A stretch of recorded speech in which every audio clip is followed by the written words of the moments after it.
Si se že kdaj vprašal, zakaj Bog preprosto ne ubije Satana, da ljudje ne bi več grešili? Ob vsem zlu na svetu, če je Bog res vsemogočen, zakaj je Satan še vedno živ? Zakaj Bog dovoli, da hudič še naprej vara ljudi? Bidje, ki še naprej prinaša skušnjave, laži in trpljenje človeštvu, vemo, da je Bog svet sovraži zlo. Zakaj torej preprosto ne uniči Satana v trenutku? Navsezadnje je Gospod tega sposoben. Z eno samo besedo bi lahko zavedno odstranil Satana, a tega ni storil, in to je skrivnost, o kateri bomo danes govorili v tem videu. Pravzaprav odgovor na to vprašanje ni preprosto, da ali ne. Namesto tega, če odpremo Sveto pismo, bomo videli, da obstaja globlji razlog, zakaj Bog ni dokončno odstranil Satana in padlih angelov. V tem videu boš bolje razumel Božji večni načrt in zakaj ima celo zlo mejo, ki so jo določila nebesa. In če verjameš v Gospoda, lahko pustiš komentar spodaj in povej, če verjameš, da Bog obstaja. In ne pozabi všečkati in se naročiti na kanal, da bomo lahko naložili še več skrivnosti in razodetij iz Svetega pisma. Zato začnimo. Najprej, preden je Satan postal Božji sovražnik, je bil drugačen. Preden so ga imenovali Satan, je imel drugo ime, bil je Lucifer. Pomen njegovega imena je nosilec svetlobe ali jutranja zvezda. Ni bil navaden angel, bil je eden najvišjih bitij v nebesih. Bil je kerub, eden najbližjih Božji prisotnosti. Po Svetem pismu je bil ustvarjen z izjemno lepoto, modrostjo in slavo. Kot da je bila vsaka podrobnost na njem popolna. Obdan je bil z dragocenimi kamni, izžareval je svetlobo. In veliko angelov ga je občudovalo in mu sledilo. Bog ni ustvaril Lucifera kot zlobnega. Ustvarjen je bil kot čudovit odsev slave stvarnika. Toda sčasoma se je v njegovem srcu nekaj počasi spremenilo. Začelo se je z enim preprostim občutkom in to je bil ponos. Zaradi pretiranega občudovanja svoje lepote in moči je začel misliti, da bi moral biti višje, kot mu je bilo namenjeno.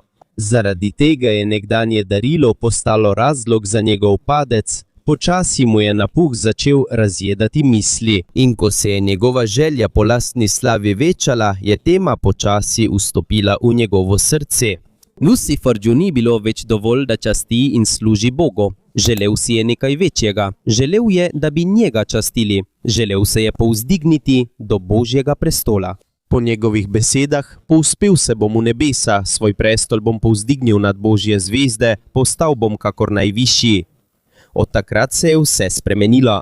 Služabnik je postal upornik in ni bil sam. Prepričal je velik del angelov, da so se mu pridružili v uporu proti svojemu stvarniku. Bidja, ki so prej častila Boga, so postala del upora v nebesih in tam se je začela prva vojna. Veliko ljudi ima napačna prepričanja o Bogu in Satanu. Nekateri mislijo, da sta enakovredna, kot da obstaja neskončen boj med svetlobo in temo, nebesa proti peklu, dobro proti zlu. Ampak po Svetem pismu ta boj nikoli ni bil enakovreden. Bog nima primerjave. Nobeno bitje v nebesih ali na zemlji se mu ne more kosati. Satan nikoli ni bil Božji tekmec. Satan je zgolj ustvarjeno bitje in nobeno ustvarjeno bitje ne more biti močnejše od svojega stvarnika. Zato, ko se je Lucifer uprl, ni postal enakovredni nasprotnik Bogu. Pravzaprav je bil poražen že v trenutku, ko se je obrnil proč od svetlobe. Ideja, da sta dobro in zlo uravnoteženi sili, v resnici ne izhaja iz Svetega pisma. Pogosteje to prihaja iz filmov, filozofije in izmišljenih človeških zgodb.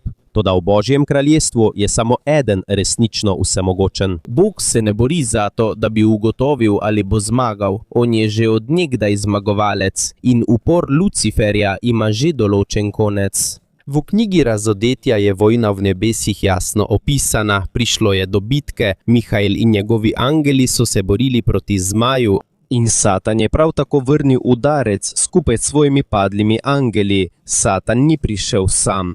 Imeli je vojsko seboj, toda na drugi strani je vstal branilec kraljestva. In nadangel Mihael, bojevnik zvestobe, poveljnik nebeških vojsk in varuh Božjega ljudstva. In ko je v nebesih izbruhnila vstaja, je Mihael stopil naprej s svojim gorečim mečem. Poklical je nebeško vojsko, da bi branil Božje kraljestvo pred največjo izdajo v vsej stvaritvi. Pravzaprav je že zapisano, kakšna bo usoda vseh.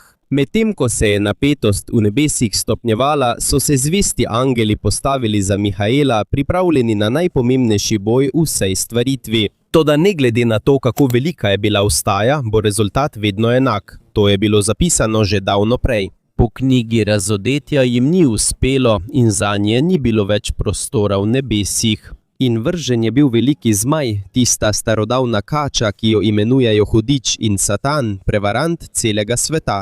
Vržen je bil na zemljo skupaj s svojimi angeli. Tam se je končal prvi padec Satana. Porazen je bil in z njim so padli vsi angeli, ki so mu sledili.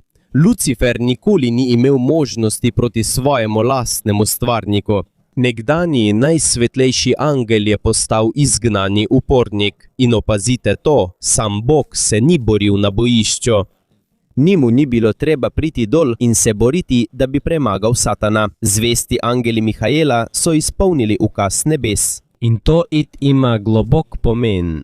Kaže, da se Bogu ni treba meriti s Satanom, takšna je razlika med njima. Luciferjev padec ni bil pošten boj, to je bil sodba, izgon iz Božjega kraljestva. In od takrat se je začelo izgnanstvo upornikov. Toda vprašanje je, kdo so pravzaprav padli angeli. Potem, ko so bili vrženi iz nebes, je Satan padel skupaj z angeli, ki so mu sledili. Oni so tisti, ki jih imenujemo padli angeli, bitja, ki so bila nekoč v Božji prisotnosti, a zdaj so v temi. Nekdanji slavitelji v nebesih so postali sovražniki človeštva in tukaj se pogosto veliko ljudi zmede. Nekateri mislijo, da so Satan, demoni in padli angeli eno in isto, toda po Svetem pismu obstaja jasna razlika med njimi. Padli angeli so bili nekoč resnični angeli. Ustvarjeni so bili sveti, živeli so v nebesih in postali so del Luciferjevega upora. Zato, ko je padel Lucifer, so padli tudi oni skupaj z njim. Čeprav so bili izgnani iz Božjega kraljestva, niso izgubili svoje duhovne narave. Še vedno imajo moč, še vedno imajo inteligenco in še vedno lahko delujejo. Edino, kar so izgubili, je njihov kraj v nebesih. Ampak zapomni si to, niso postali demoni. To je drugače. In zdaj, kdo so potem demoni? Če demoni niso padli angeli, kdo so potem oni? Pravzaprav Sveto pismo ne pojasnjuje neposredno, odkot so demoni v resnici prišli. Ampak ena stvar je jasna. Demoni so duhovi brez telesa, ne pripadajo nebesom, ampak prav tako niso zares del človeškega sveta. So kot izgubljeni duhovi brez stalnega doma, zato vedno iščejo telo, v katerega bi lahko vstopili. To je razlog, zakaj je Jezus večkrat izgnal demone iz obsedenih ljudi. Potrebujejo telo, da lahko delujejo v fizičnem svetu. V evangeliju po Luku je bil v pokrajini Gerazencev moški, ki so ga obsedli številni demoni. Ko jih je Jezus izgnal, so ga demoni prosili. Po njihovih besedah, ne pošiljaj nas v brezno, namesto tega so prosili, naj jim dovoli vstopiti v čredo prašičev. In tam vidimo njihovo stanje, potikajo se naokoli, iščejo, kje bi lahko prebivali, iščejo človeka, ki bi ga lahko nadzorovali.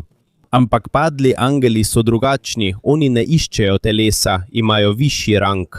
Ker so bili nekoč del nebeškega reda, imajo še vedno hierarhijo, organizacijo in vpliv. Ne delujejo brez smeri, imajo sistem, imajo načrt. In to je tudi rekel apostol Pavel. Kajti naš boj ni proti mesu in krvi, ampak proti poglavarstvom, oblastem, vladarjem teme in duhovnim silam zla. Poglavarstva in oblasti, o katerih je tukaj govora, so padli angeli. Niso tukaj samo zato, da strašijo ljudi. Imajo vpliv na kraljestva, sisteme, kulturo, vlade in celo na smer sveta. Medtem ko demoni pogosto napadajo posameznike, imajo padli angeli širše delovanje, so kot senčni vladarji v duhovnem svetu. Toda tukaj se vprašanje še bolj poglobi. Če Bog vse to ve, zakaj jim je dovolil ostati, zakaj jih ni preprosto takoj uničil po uporu?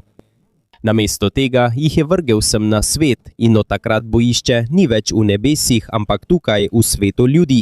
In da bi to razumeli, moramo najprej razumeti eno pomembno stvar. Duhovi ne umirajo tako kot človekovo fizično telo. Sam Jezus je rekel, da je Bog duh in ko je Bog ustvaril angele, jih je naredil za duhovna bitja. To pomeni, da nimajo fizičnega telesa, ki bi se staralo, ranilo ali umiralo kot naše. Ker so anđeli duhovna bitja, je njihova narava drugačna od človeške, ne umirajo tako kot naša fizična telesa. Zato Satanas ne more preprosto izginiti na način, kot si to predstavljajo ljudje. Ni človek, ki bi se staral, zbolel in umrl. On je duh. In duhovno področje ne sledi istim pravilom kot fizični svet. Vendar pa obstaja še globji razlog, zakaj Satanas še ni dočakal končne sodbe. Bog je popolnoma pravičen in v svoji popolni pravičnosti ne uniči nobenega bitja brez sodbe. Za vse je določen čas, tudi za Satanasa. Dan njegove končne sodbe še ni prišel. Ne zato, ker bi primanjkovalo dokazov proti njemu. Ne zato, ker bi Bog še dvomil, ampak zato, ker je sodba del božanskega reda nebes. In zapomni si to, Božja sodba ni zgolj kazen, je javno razkritje resnice. Nekega dne bo vsa resnica razkrita pred celotnim stvarstvom. Zato se v knjigi Razodetja večkrat omenja veliki dan sodbe. To je dan, ko bo vse razkrito, skrivnosti, dejanja, izbrane odločitve. In ne bodo samo ljudje stopili pred sodbo, tudi angeli bodo zraven. Nihče ne bo mogel reči, da ni dobil priložnosti. Nihče ne bo mogel reči, da ni bil slišan in nihče ne bo mogel reči, da Bog ni bil pravičen. Ta dan še ni prišel. Ampak v Svetem pismu je jasno zapisano, da bo ta dan prišel in nihče ga ne more ustaviti. Zdaj pa preidimo k dnevu sodbe. Zakaj Bog še vedno dopušča, da Satan ostane do danes? Ker Bog ne deluje kot človek. Mi si želimo takojšnje rešitve. Ko je nekaj slabega, želimo, da takoj izgine. Ko je zlo, želimo, da se takoj konča. Toda Bog ne deluje zgolj na podlagi čustev. Ima svoj načrt, ima svoj čas. In vsak dan, ki mine, je del večjega cilja. Vsaka preizkušnja, vsaka človekova izbira, vsak boj, skozi katerega gremo, vse to ima svoje mesto v večjem Božjem načrtu. In Božje čakanje ni znak šibkosti. To je pokazatelj njegove ljubezni, sotutja in pravičnosti, tako kot je bil Satan vržen iz nebes. Prišel bo tudi dan njegove popolne sodbe. In ko bo ta dan prišel, ne bo mogel pobegniti. Toda to se bo zgodilo le ob času, ki ga je določil sam sodnik, ne prej, ne kasneje. Medtem ko čakamo na ta dan pride, moramo se spomniti ene stvari. Bog ne pozablja in če tudi se nam včasih zdi, da je počasen, nikoli ne zataji. Poglavje 9, večji načrt. Tukaj je ena pomembna resnica. Bog ni izgubil nadzora nad vesoljem, ni bil presenečen nad Luciferjevim uporom. Tudi ni imel težav ustaviti Satana. Pravzaprav je Bog izbral, da pusti zgodovini, da se nadaljuje do pravega časa za končno sodbo. Zakaj? Ker želi nekaj naučiti človeštvo. Potrpežljivost, razločevanje, vera in popolno zaupanje v njegovo pravičnost. Božja zmaga ni prikazana le v takojšnji uničitvi zla. To se bolj kaže v popolnem odrešenju. Ne uničuje le napačnega, spreminja tudi ljudi, ki so pripravljeni priti k njemu. In dlje ko traja boj, bolj postaja jasno, kdo bo izbral svetlobo in kdo temo. Kljub temu ima Bog popolno oblast. Se še spomniš Joba? Satan ga je poskušal uničiti. Vendar je ena stvar, ki si jo je treba zapomniti. Satan niti dotakniti se ni mogel Joba brez Božjega dovoljenja. To pomeni, da ima celo Satan svoje omejitve. In tudi ko mu je bilo dovoljeno preizkusiti Joba, je Bog še vedno uporabil situacijo, da pokaže svojo slavo. To ni pošten boj, to je absolutna oblast. Božja moč je popolna, nič v vesolju ni zunaj njegovega nadzora. Tudi Satan skupaj z vso svojo jezo in zlobnostjo lahko deluje le znotraj omejitev, ki jih dovoli Bog. Vendar obstaja še eno vprašanje, ki ga ljudje pogosto postavljajo. Če je Bog že vedel, da se bo Lucifer uprl, zakaj ga je potem sploh ustvaril? In tukaj lahko razumemo nekaj, kar je za Boga izjemno pomembno. Zanj je resnična izbira pomembnejša od prisilne poslušnosti. To imenujemo svobodna volja. Bog ni ustvaril robotov, ni ustvaril angelov kot programirane stroje brez lastne odločitve. Enako velja tudi za človeka. Vsakemu svojemu stvarstvu je dal sposobnost izbire. Izbire, ali bodo poslušni ali se bodo uprli. Izbire, ali bodo ljubili Boga ali se oddaljili od njega. In ja, sem spada tudi Lucifer, spadajo tudi padli angeli, spadaš ti in spadam tudi jaz. Toda zdaj postaja vprašanje še globje. Če je Bog že vedel, da bodo nekateri izbrali upor, zakaj jim je vseeno dal svobodo? Odgovor je preprostejši, kot si mnogi mislijo, a je zelo globok. Ker če ni svobode, ni prave ljubezni, ljubezni ni mogoče vsiliti, ne moreš je ukazati ali programirati v neko bitje.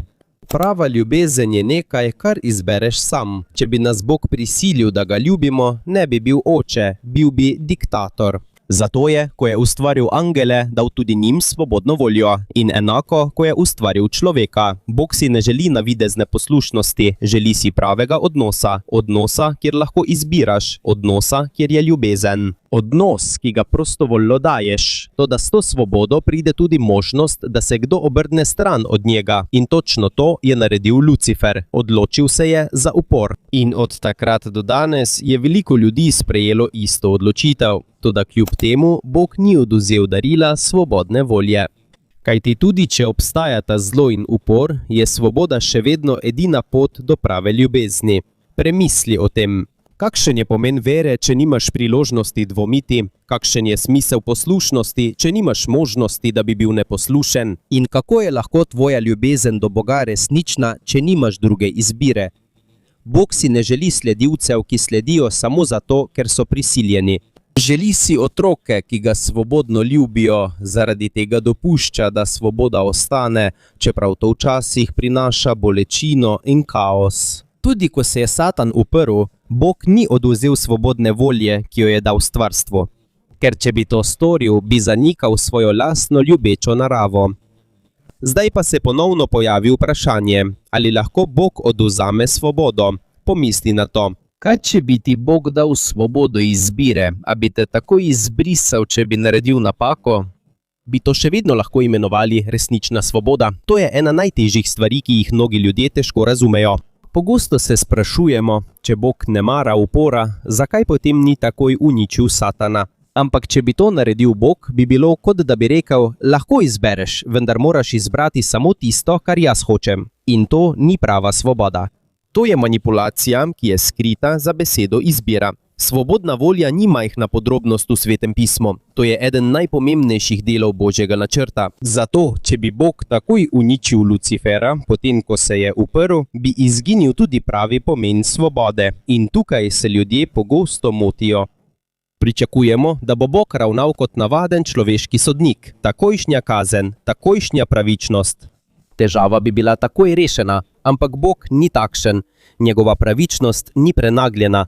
Ne kaznuje samo zato, ker je v tistem trenutku jezen. Vse, kar počne, ima namen, ima pravi čas, ima globlji razlog. Poglavje 13. Zakaj Bog ne kaznuje takoj? To je razlog, zakaj Bog ni takoj uničil Satana in njegovih uporniških angelov. Če bi vsaka napačna odločitev takoj vodila v takojšnje uničenje, bi prava vrednost svobodne volje izginila. Kakšen smisel ima svoboda, če vsaka napačna izbira pomeni takojšnje uničenje? In tudi odločitve, ki so proti njemu, Bog še vedno dovoli, da se zgodijo. Ne zato, ker bi se strinjal z zlom, ampak zato, ker ostaja zvest načrtu, ki ga je sam ustvaril. In to je ena najtežjih stvari za sprejeti. Svoboda, ki jo je dal Bog, lahko prinese tudi zmedo, lahko se uporabi za dobro ali za zlo. Toda tudi tako še naprej daje svobodo.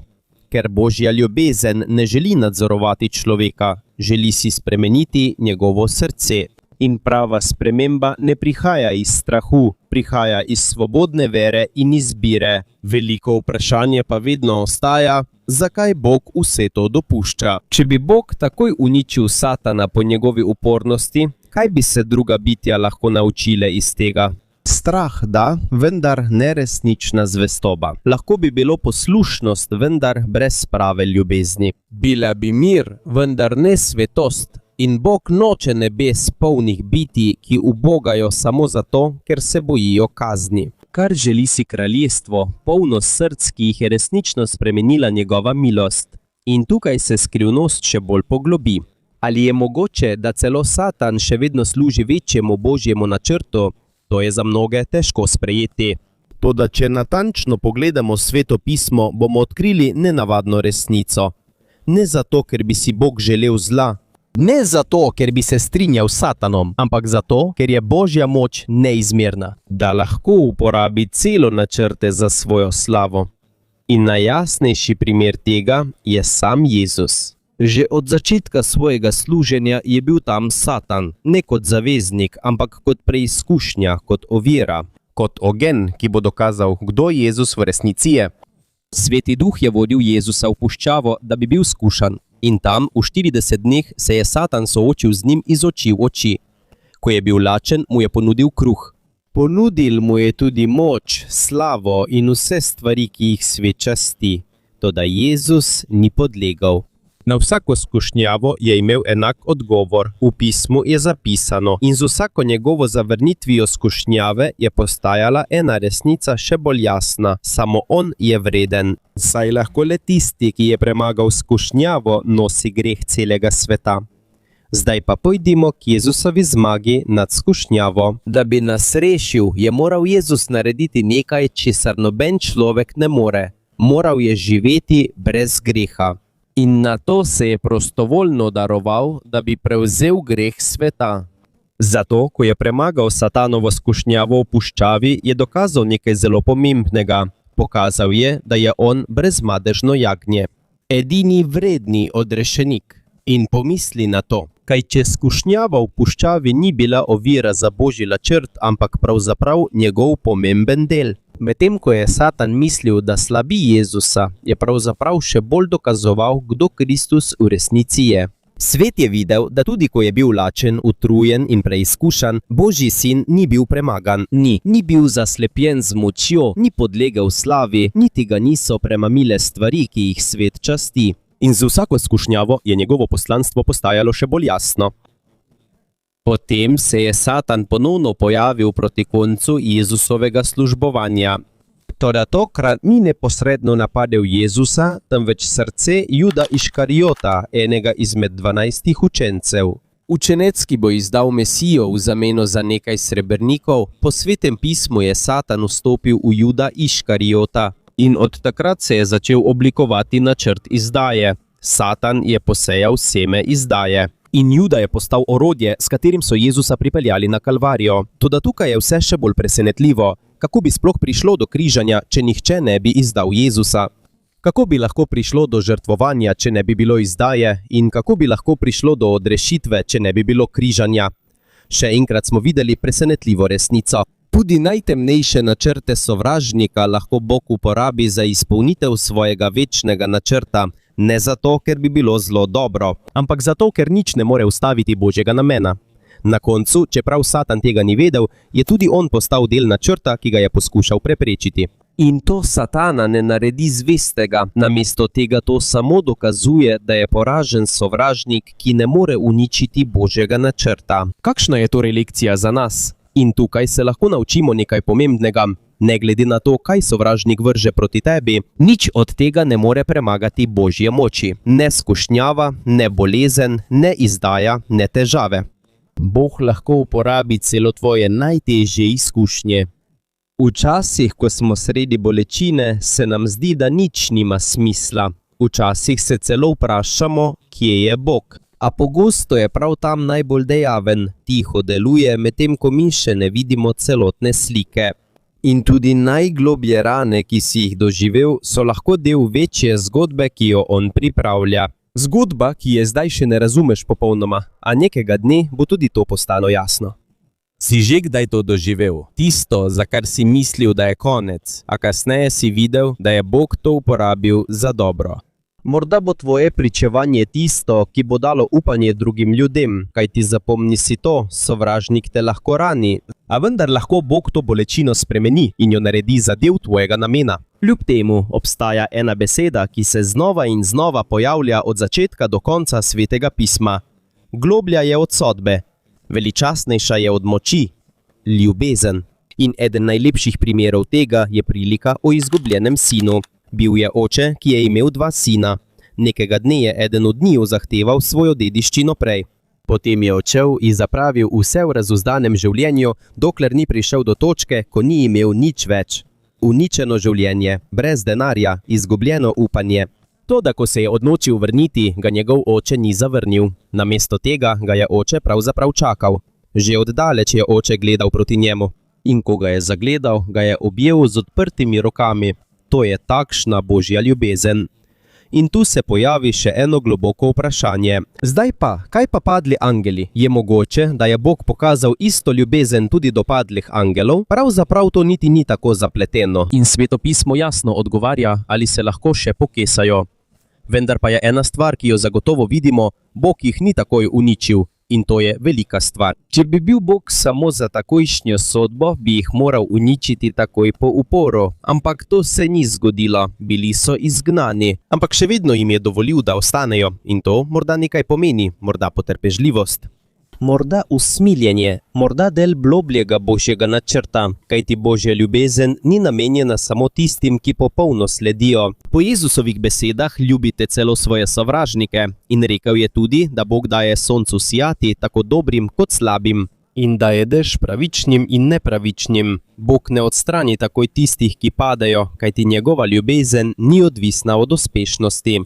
Namen božje ljubezni je sprememba in včasih je potreben čas, preden se to zgodi. In tu nastopi sodba. A vendar ne smemo misliti, da ker je Bog potrpežljiv, ni več sodbe. Bog ni slep za zlo, ne spregleda upora. Določil je dan za vse in končna sodba bo zagotovo prišla. Sveto pismo to jasno pravi. Bog ni odpustil angelom, ki so grešili, namenjeni so bili za sodbo, niso bili pozabljeni, prav tako niso bili oproščeni. Samo čakajo na določen čas. In večno sodišče nebes je že pripravljeno. Kristus sam bo sodnik in njegova sodba bo dokončna. V Razodetju, poglavje 20, je apostol Janez prikazal strašljiv prizor. Veliki beli prestol. Knjige so bile odprte in vse duše stojijo pred Bogom, da bi bile sojene po svojih delih. In tisti dan ni le simbol, to je obljuba in tudi opozorilo. Prišel bo dan, ko bo Satan stal pred končno sodbo, njegovi angeli in vsi, ki so izbrali temo namesto svetlobe. Ampak obstaja nekaj, kar je še pomembneje razumeti. Konec božjega načrta ni le kazen, to je obnovitev.